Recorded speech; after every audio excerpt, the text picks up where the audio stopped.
Welcome back to the Active Life Podcast. I'm Cody. I'm Larry.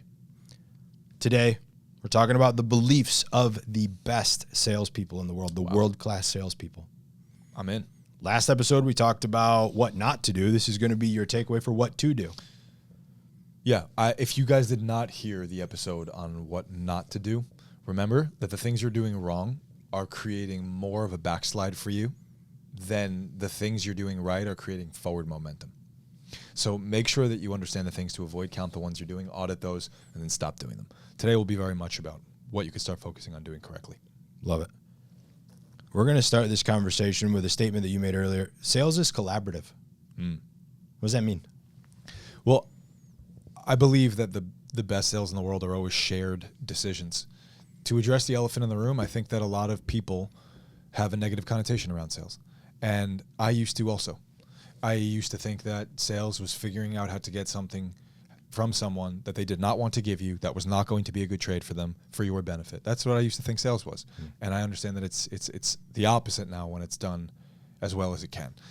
And if you understand that you are put in this, what I believe, a noble, challenging position to guide someone towards whatever decision is going to be good for them, irrespective of the outcome for you, it's a really impressive job. It really impresses me, and I think it's a noble position if it's done well. And all of these decisions that involve people giving you a bunch of money to do something for them is a collaborative conversation around a shared decision for their benefit, whether that's to work with you or not. It is not you versus the prospect. It's you and the prospect versus the problem. And if you're not the solution, it should still be your job to help them find the solution against their problem. I've heard other salespeople talk about it, and I think you framed it in a really interesting way. Their opinion and perspective is, what do I need to say to get this person to part with their money? Yeah, I disagree with that. That's manipulation. I agree. I agree. The manipulation isn't the problem for me. The intent. Well, that's the difference between manipulation and motivation. Motivation is helping someone do the thing that's in their own best interest. Manipulation is getting you to do the thing that's in my best interest. Sure. If those are the definitions, the words that we're using, then I agree with you. And it's not to part with their money. It's what are the questions that we need to ask to get someone clear on what they want and what they believe is going to be good for them. And then wherever that is, help them take the step in that direction. I'll give you an example. About 8 months ago, I had been through 3 conversations with a physical therapist and his wife. They were planning on moving. He was currently working in someone else's practice. He wanted to start his own. He kind of wanted to do what we did. He really just wanted to be a physical therapist that owned a brick and mortar and was just a physical therapist that was treating people in person in insurance-based physical therapy regularly.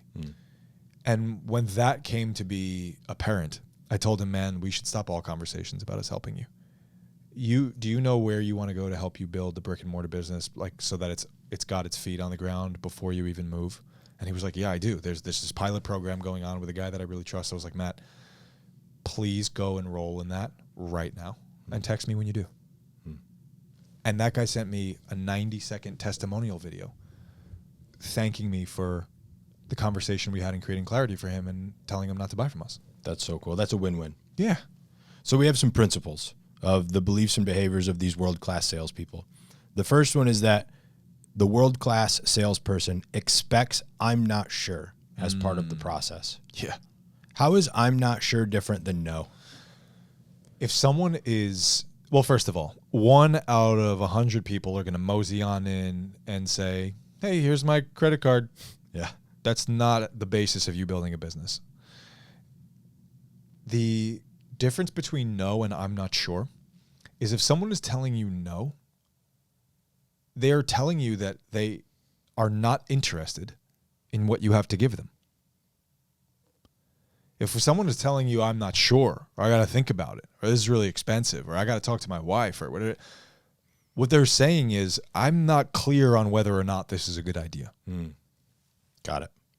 That there's more certainty in the no. It's just like no. Yeah, I'll give you, so my wife and I just went to Colombia recently.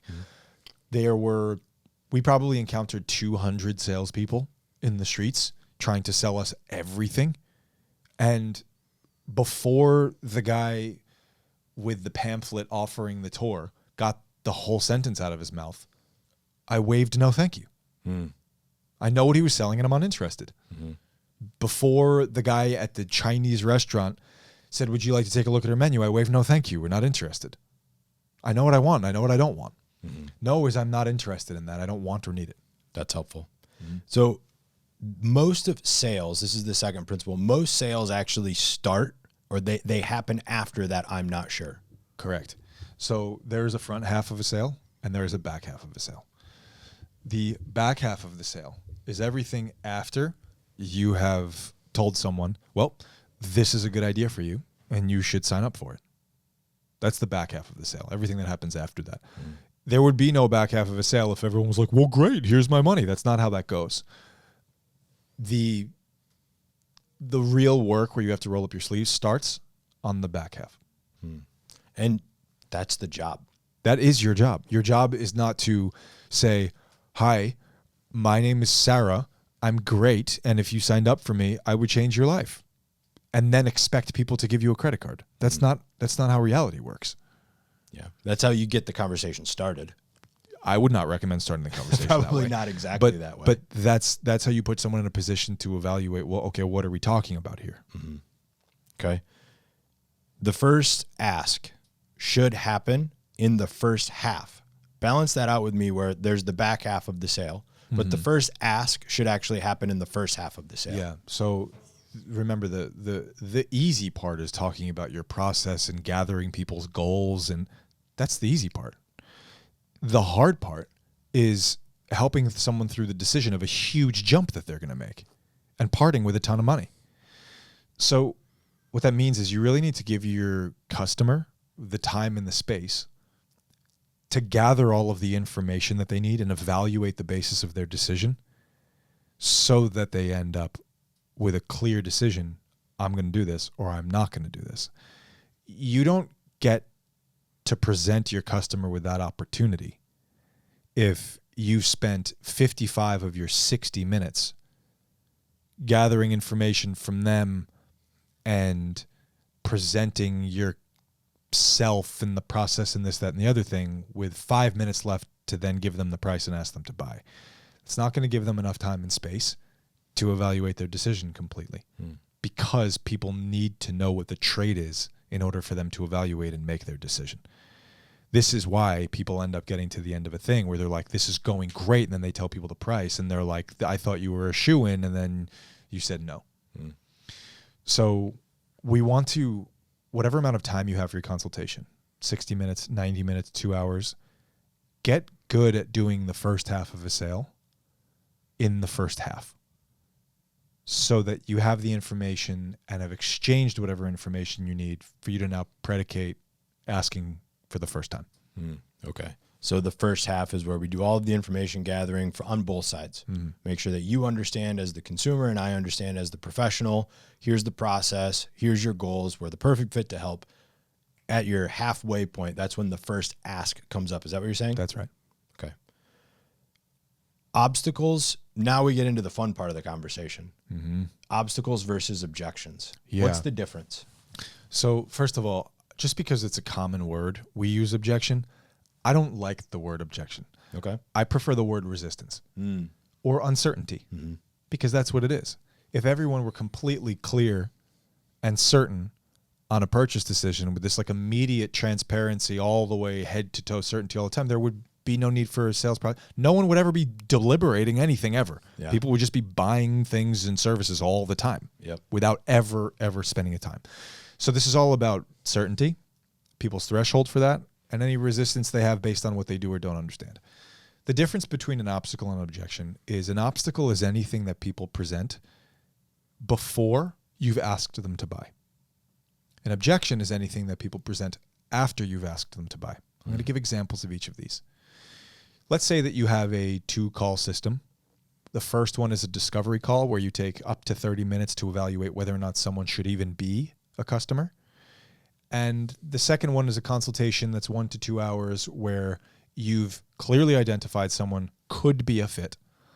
And this is to make sure that mutual expectations are explained well enough for the both of you to decide whether or not this is a green light and we're going to rock and roll right now.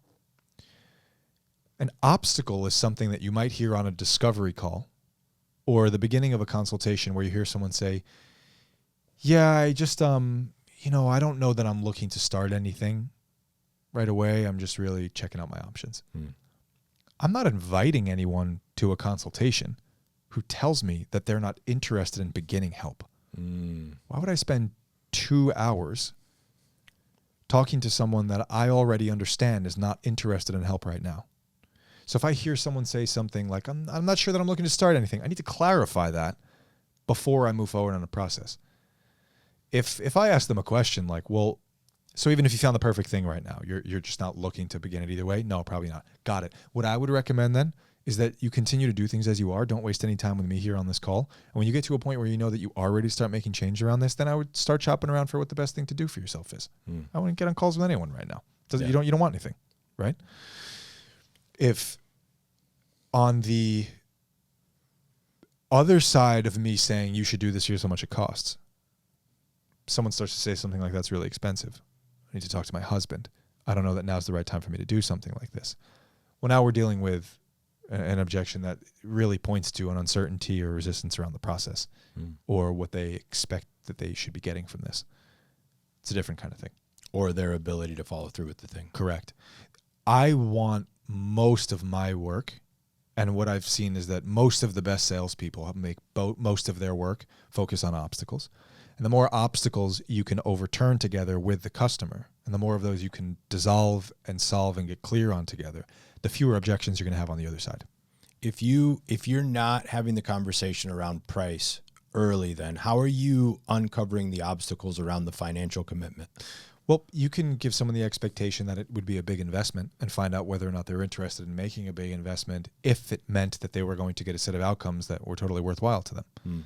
If you have someone who's in a position where they're describing, whatever the outcome, I'm not interested in spending more than $15 on anything, there's nothing to talk about. Sure.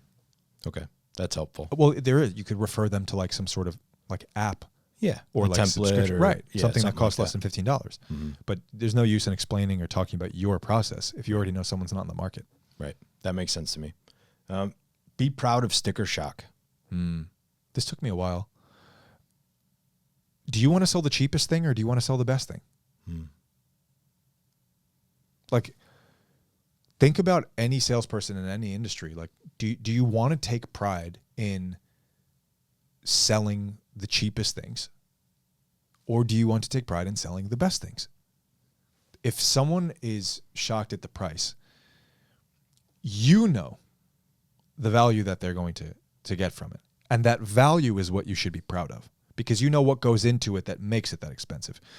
Anyone here who has faced or is facing burnout knows it's because you try to do a damn good job and you don't get paid well enough for it. That's what burnout is. You're doing too much for too little for too long. So when you know how much goes into the thing and you're priced appropriately, it's a price that you could be proud of because you know what's attached to that price. They might not know that yet. That's okay. You need to be proud of what they're getting. It has nothing to do with the price. When they hear a big price, it's because they're used to shopping for cheap and convenient. When they hear a big price, they don't know why it's expensive. And that might be why they're not buying yet. But you know why it's expensive. And that's what you should be proud of. I've had so many instances in consultations over at the flagship where we talk about the journey, the price, and the first response is, wow, that's expensive. And old me would go down the whole of, oh my gosh, are they saying that it's going to be too much money, that it's too expensive for them? Like, what can I do? What do I need to say to bolster their confidence in this thing? What do you do now? Now I just say, you're right. It is. Do you have any questions about why? Why it costs what it costs? What a great question. Yeah, I mean, like, no one's going into a BMW dealership shopping for price and convenience. Right. If you're going into just like, this isn't one of those things where it's like, imagine the house you want to have and go to those open houses to imagine yourself in it. If you're going into a BMW dealership to get a car, you're not betting on cheap. No. I've heard one analogy that I've used with a few who are now clients. There's 3 types of service: cheap, fast, and good. If you want cheap, it won't be good and it won't be fast. If you want fast, it won't be good and it won't be cheap. And if you want good, it won't be cheap and it won't be fast. Wow. Would you like cheap, fast, or good? I love it.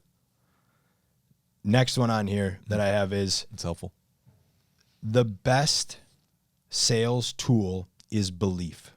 This is the cheat code. Yeah.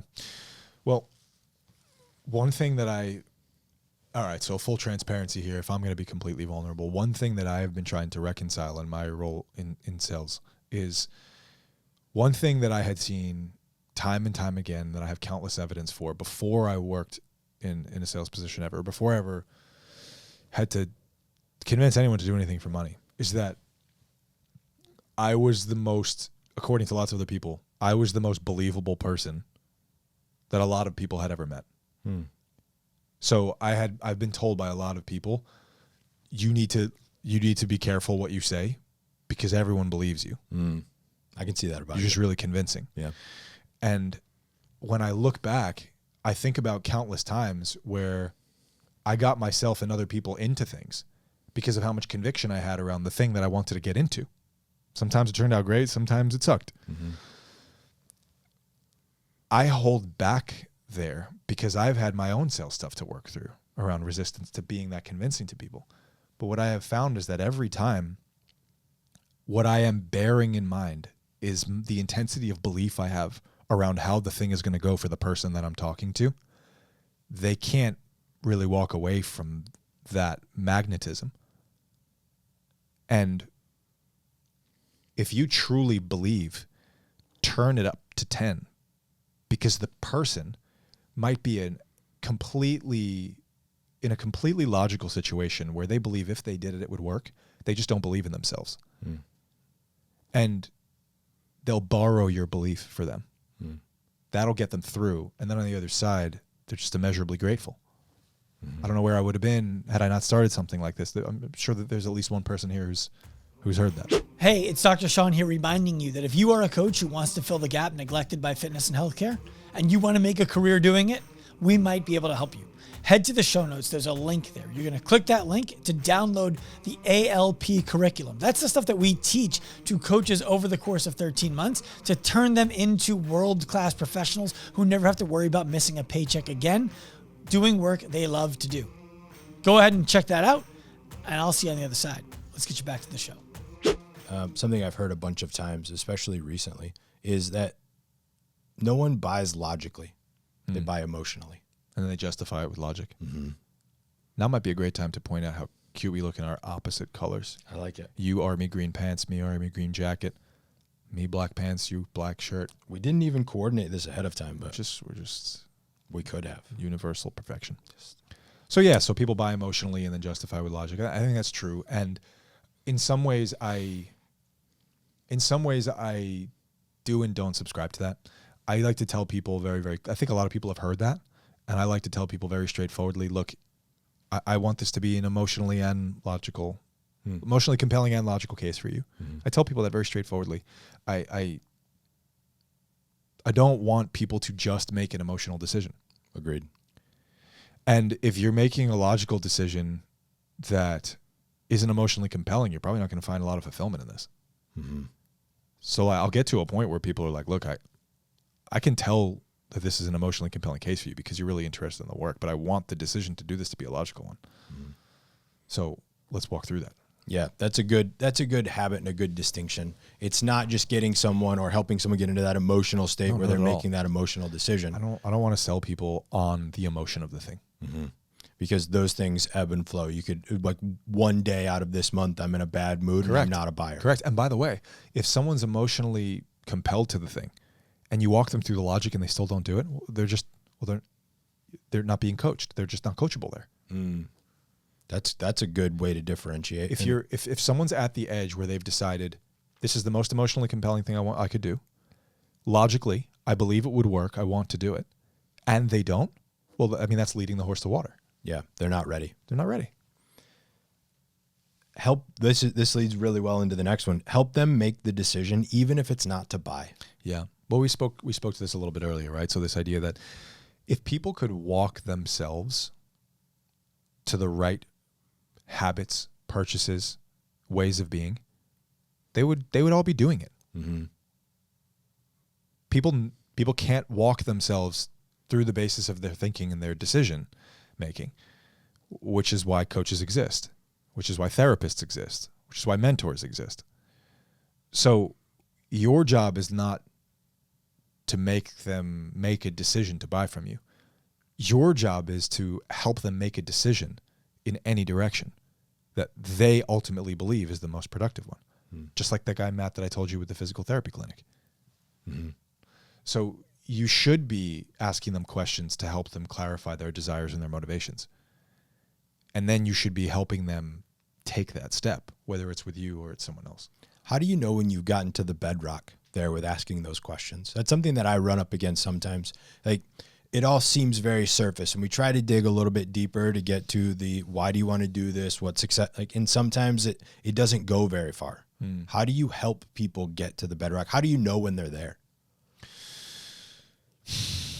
I don't know that you always do. I think that, to me, a very easy tool is just asking people, what else is there here? What else feels important to share that you haven't already?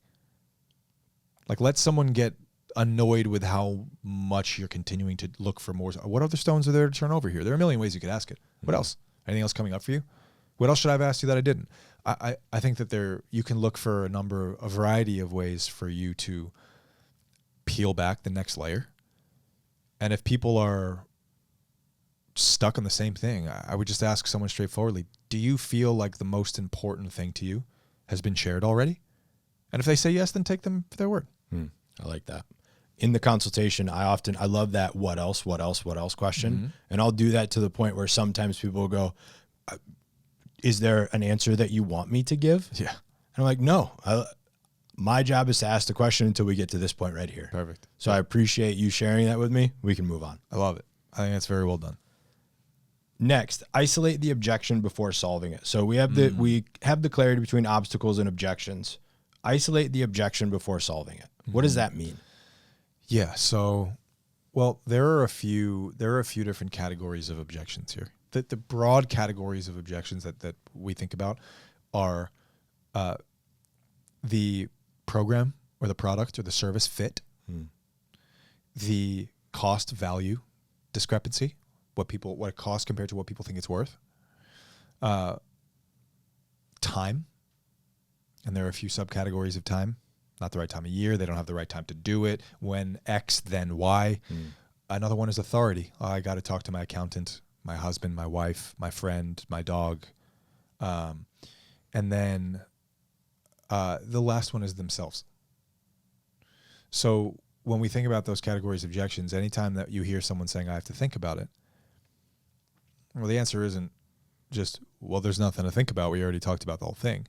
What we have to understand is, well, what are they stuck on? Which one of these are they unsure about? And so you can go through those one by one. That might sound like, I want you to think about this to the point that you are completely clear. Let's walk through this. When you think about the program that you'll be going through, scale of 1 to 10, how clear are you and certain that you would get the results that you want if you went through a program like this or a plan like this? 8. Okay, I don't really like that. Why 8? I want to know. And then if someone needs more information and you're missing something that obviously stands out to you as, oh, if this were clear to them, they would be a 10 or a 0, then share that with them to get them to either a 10 or a 0 on the program. You can then decide for yourself, their reluctance, their hesitation is no longer about the fit of the plan. It's not about the program anymore. They've revealed, I believe if I did this, it would work. So the next thing we have to find out was, okay, so the time, the 3 to 4 hours a week we're talking about here, is that time that you believe you can make?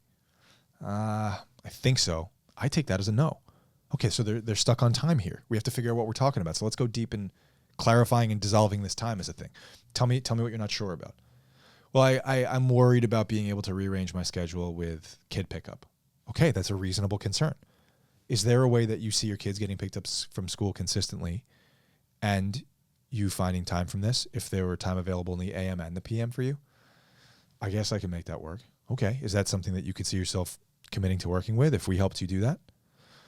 Yeah. Any other concerns around time? No, we're done with time. We're not talking about time anymore. That's what I mean by isolate and clarify where people are stuck before you help them solve the stuckness. You guys got to make sure you're talking about the same things. Well, I could see they throw out a couple of things and you end up spending a tremendous amount of time on the red herring. Exactly right. For people who aren't sure what red herring was, I only learned about this 2 months ago. I want to say it. A red herring is something that you think is the important thing to be following. That isn't the important thing to be following. That could be somebody's like, well, I don't know, the schedule, the cost, and whatever X is. Yeah. You identifying which of those is the most important. You can work through all of them for sure. Identifying which of those is most important to them. Where are they really do it one at a time. Yeah. If you're not sure how to do it from the top level, do it. Just go all the way through it one at a time. So there are some common objections that we see in our industry. The ones that come up for most often for me are around price. Yeah. Right. So the I can't afford it. Yep. Or I need to know what this costs before I take the next step because I have to make sure it fits my budget. What are they really saying? What is the prospect, the person, what are they really saying when they do that? People don't like to hear this, but I think that if you evaluate the basis of your own purchase decisions, you'll see that it's true. Anytime someone describes not being able to afford it or it being very expensive, what they're saying is, I don't believe that this is worth what I would be putting in. I don't see how what I would get from doing this would be worth what I put into it. And for those of you who are listening that describe, well, what if people actually don't have the money? Well, there are a lot of people who don't have money and use other people's money to get things all the time. Unless you bought your house with cash, you borrowed money that you don't have. And on a 30-year mortgage, you're going to end up paying more than the value of the house in interest. So you're buying 2 houses with money that you don't have so that you can live in a house. So what we're talking about is the government prints money. There are a million ways to get some. This is often much less about people's ability to have money to spend as it is their willingness to get the money to spend because it feels uncomfortable for them to get it. So cost, whenever people are talking about the price, what they're really talking about is it worth getting and spending the money on this because of what I believe I'm going to get on the other side? The cost value discrepancy. It's just trade. Is this a fair trade? And people don't want a fair trade. People want the better deal. So what this really means is, am I getting the better deal here? The other one that comes up often, and I see this coming up for a lot of people at the end. Let me think about it. Let me think about it. That's or I need to talk it over. Where do we go with that? Well, first of all, what should be immediately apparent is that anytime someone has something to think about or they need to talk it over, they're missing information. Because if they were certain right now that it were a good idea, either they would be doing it right now, or they're the kind of person who doesn't take action on what they believe is the right thing to do. If they're the person who doesn't take action on what they've decided is the right thing to do, that's the horse that can be led to water that refuses to drink. You can't help them. If they're not that, and they're a horse that would drink if they were led to water, that you haven't led them to the water yet. What comes up for me is the analytic, the person who wants all of the information. Sure, and that's okay. But we have to make sure that one of the lessons that I've learned is that when people say they need time, what they actually need is certainty. They need information. So what you can ask is, no problem. Let's find a time this week where we can put this on my calendar. I'll make sure that I have time for you. I'll look to see if I'll have it available this week. And then you can take the time to think about it. Schedule that. Offload them of the burden of thinking I need to do something right now. Then you could ask them, what are some of the things that you want to mull over the next few days? Because if you end up mulling things over based on information that you're not sure about, you're actually guessing and you're making an uninformed decision. And then I'm not doing my job. And I want to make sure that you have actual facts and data and information that allow you to make an appropriate decision. That's a great tool. Well, then it's service, because then people are actually going to share with you what they need to better understand. And then you end up in a position where you're at, is this a horse that's going to drink if they get to the water or not? That's such a great tool, a valuable tool for anybody listening to this. If you take away that piece right there, it can massively change the way that you're viewing. I hope we're writing this down. Sales. It sounds good and I want to be able to use it. Love it. I imagine you do. I have no idea what I just said. Okay. That also tracks. I don't remember anything we just talked about. I blacked out for the last 17 minutes. Only 3. All right. Last couple. They aren't coming back to sign up once X happens or an X timeline. No, they are not. What does that mean? So these are the beliefs and behaviors of world-class salespeople. If somebody says, you know what, I'm going to come back and I'll sign up in 2 months. Let me go. I got to go save some money up 6 months from now. They will not. They will not. And there might be someone here who did, but you're in the less than 1% of the population. There's a more than a 99% chance that if someone tells you, let's circle back to this in a few months, they're not going to buy. So your job is either help them change the way that they make decisions to enroll now, or just decide for yourself they're not going to buy. Let them know that that's statistically true so that they can evaluate that and then move on. How would you help somebody make the decision now? If they want to take the time to think about it. Yeah, or if the scenario is somebody said, you know what, a couple months from now, I'm going to enroll in this. They need to get clear on what they believe is going to be different in a few months. Because if nothing's going to be categorically different in a few months, the only thing that they're losing is time and opportunity. If someone wants to be making $4,000 more per month than they do right now, and they defer 6 months to get X, Y, and Z in order, well, they're deferring $24,000 that they otherwise would be making. They're just saying no. It's $24,000 they're never going to have. And however much they pick up business on the other side and how much ever more money, it doesn't matter. You're still never making that $24,000. And that's just thinking about money. So it's the same thing with results for clients. Yeah, the opportunity cost. Correct. Of waiting. Time and opportunity cost. That's what you're forfeiting. Yeah. Well, it's the thing that I've thought about for many years is with those clients who are like, it's just not the right time, helping them. Look, it's never the right time. It's never the right time. It's always hard. And what you're doing is giving yourself the opportunity to continue talking yourself out of doing what you should do. Okay. They aren't in until the payment goes through. They are most certainly not.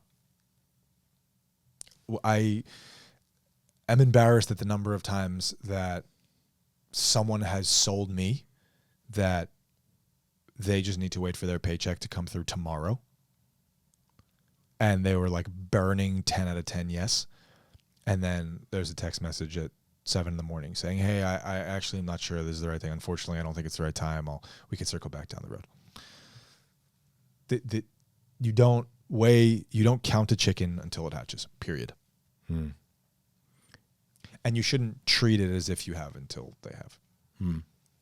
Somebody who's listening to this, what's the takeaway for them? Like, how do they take action on that?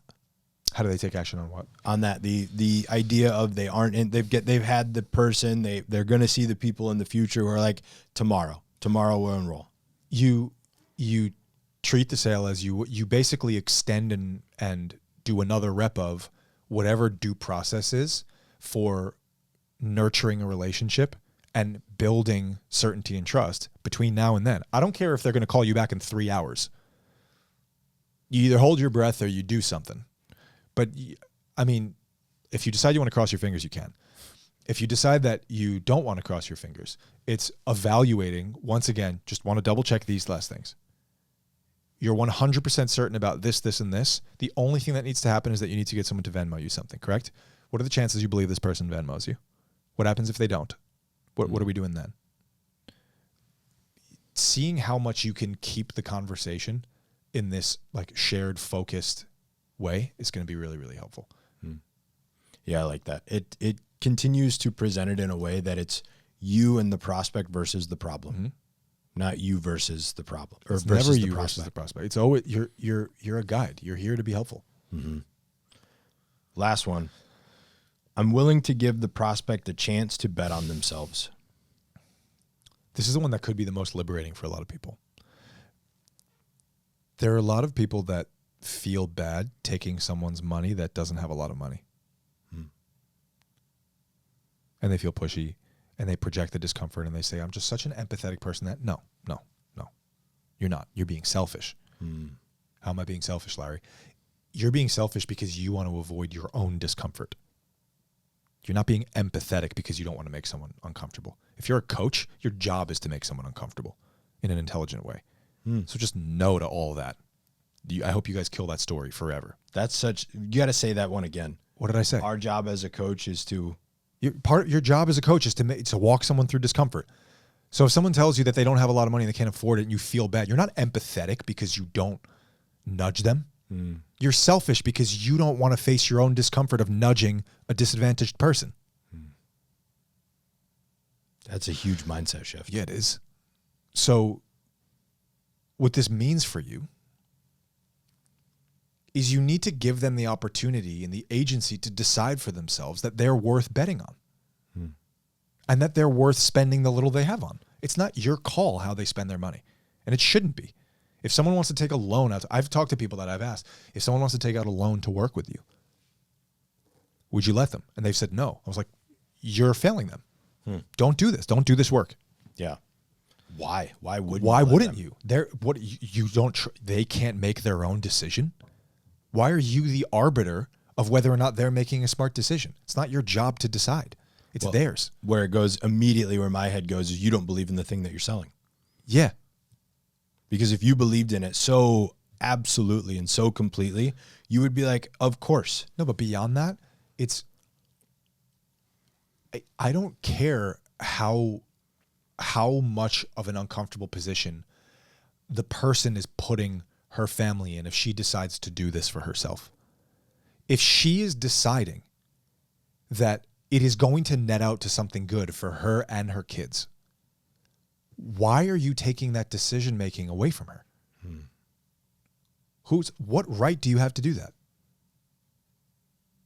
You're not like some supervisor or savior of people that are disadvantaged in how they're making their decisions. Well, you're perpetuating the victim mentality. Correct. You are placing them as the victim and you the hero. Yes. In that story. Yeah. That's it. That sucks. It sure does. And a lot of people do it under the premise of no empathy. Yeah. I'm just a nice guy. It's nonsense. It's not empathy. Yeah. It's selfishness. Yeah. The nice guy paradigm. All right. So we have 11. We have 11 beliefs and behaviors of world-class salespeople. Number 1, they expect an I'm not sure as part of the process. Number 2, most sales happen after I'm not sure. That's your job. 3, the first ask should happen in the first half of the consultative process. 4, obstacles versus objections, knowing the difference between the two. Number 5, be proud of sticker shock. Yeah. 6, help them make the decision even if it's not to buy. 7, the best sales tool is belief. It's conviction in the product. It's conviction in yourself. 8, isolate the objection before solving it. Try to solve it all. Figure out what the thing is. Put it in the corner. Solve for that. 9, they aren't coming back to sign up in X day or after Y happens. Number 10, they aren't in until the payment goes through. And last and not least, number 11, I'm willing to give the prospect a chance to bet on themselves. This was a great episode. Is there any more meat on the bone here? Anything else you'd like to share? There's plenty of meat on the bone. Plenty. Okay. People, I think that the exercise here is everyone should be writing these out. If they're serious about improving their sales, everyone should be writing this out. They should be, along with the other episode, auditing the things they're already doing poorly and practicing eliminating one at a time from their practices. They should be auditing the things that they already do well here, and then they should be auditing the beliefs that they realize they need to adopt. And you need to pick the lightest one that you can adopt in this case, not the heaviest. You need to pick the lightest one that you could adopt in this case, because the more successful you start to be at selling, the more it's going to breed all of the confidence and the beliefs that you want to be creating anyway. So start with small ones, because small ones are going to generate plenty of momentum that are going to start to solve the other ones without you doing anything for it. Got it. Start to create the evidence. That's it. Nice job, Larry. Thanks. Remember, I know you loved it. Like, share, subscribe. See you out there. I hope you enjoyed that episode of the Active Life podcast. If you did, please head to wherever you listen and leave us that 5-star rating. It really does go a long way. 5 stars goes a long way. Please leave them. If you're interested in working with us as a coach, remember, we help coaches from around the world build fulfilling careers, working with clients they're inspired to help so they never have to worry about being able to pay your bills again. No one's ever going to ask you if you are going to get a real job when you work with Active Life. All you have to do, head into the show notes, click the link that you find there, download our curriculum. That will give you a feel for what it is going to take for you to be successful. A team member of ours will reach out to you to find out if it's a fit for us to work together. Till the next show, turn pro.